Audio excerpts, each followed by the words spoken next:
পলগৰাইজ আমাৰ ৰামগুৰিধোৱা মীনা বজাৰত সোমাই দেখিলোঁ এয়া গাড়ীত উঠি গাড়ী চলায়েই আছে পুৰা। তাৰপাছত দেখিলোঁ ইহঁতকেইটা একদম ফূৰ্তিতে জঁপিয়াই ক'ব নোৱাৰা হৈ আছে। পিছে এইফালে চাওক পুৰা মেচিন নাও মাৰিতে আছে, কিন্তু হেলিকপ্টাৰতহে এটাও মানুহ নেদেখিলোঁ। ভয়তে চাগে উঠাই নাই কোনো।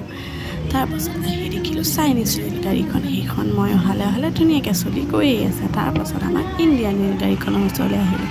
দেখিলোঁ তাত মাইনা এজনীয়ে কথা পাতি ফূৰ্তিতে ক'বই নোৱাৰা হৈ ৰেলত উঠি গৈ আছে। তাৰ পৰা আহিলোঁ মোৰ আটাইতকৈ ভাল লগা চকৰিৰ ওচৰলৈ, কিন্তু চকৰিটো এই দামটো শুনিহে উঠিব নহয় 50 টকা। 50 টকাত মই ভাবিলোঁ কিবা এটা খাই ঘৰলৈ যোৱাই ভাল। তাত অলপ সময় ৰখি চকৰিটো ঘূৰা চাই পেলাই এপাক গোটেই বজাৰখন মাৰি আহিলোঁ।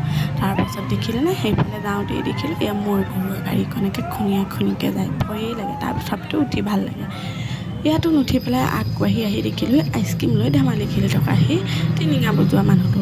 সেই আইচক্ৰীমটো লৈ পোৱালিটোৰ লগত ধেমালি খেলি আছে। এবাৰ দিলে নহয় টিচুখন মুখতে ভৰাই, তাৰপিছত যেনিবা আইচক্ৰীমটো ফাইনেলি দিলেগৈ। সেইটো চাই পেলাই ময়ো আগবাঢ়ি গৈ পেলাই দেখিলোঁগৈ যে ইফালে আচাৰ বহি আছে। আচাৰ টেষ্ট বহুত কৰিলোঁ, কিন্তু পিছে ঘৰলৈহে নানিলোঁ। মাৰ খোৱাৰ ভয়ত আচাৰ কিনিবলৈ নহ'লে, কাৰণ ঘৰত মায়ে এসোপা বনাই থৈছে। আৰু এইফালে কাপ চাপ কিমান বস্তু আছে দেখিছেনে, জাৰৰ পৰা আদি কৰি। তাৰপাছত আগবাঢ়ি আহি দেখিলোঁ সোণ চকুত ছাট মাৰি ধৰাকৈ সোণ, কিন্তু চাই থাকোঁতে দাদাৰ চাউনি মোৰ তাত পৰিলে। চাউনি দেখি ভয়তে লৰ মাৰি আহিলোঁ। সেইখিনি আহি দেখিলোঁ এসোপামান গাড়ী। মই বোলো পূজাত গাড়ী এখনকে লওঁ, কিন্তু পইচাৰ অভাৱত সেইখনো লোৱা নহ'লে। সেই বুলি 20 টকা দি পেলাই সেইটো চকৰি ঘোঁৰাটো খেলোঁতেই পালোঁ। ডিম এক প্লেট সেই প্লেটকে লৈ পেলাই লৰালৰিকৈ ঘৰ মোৱা হ'লোঁ।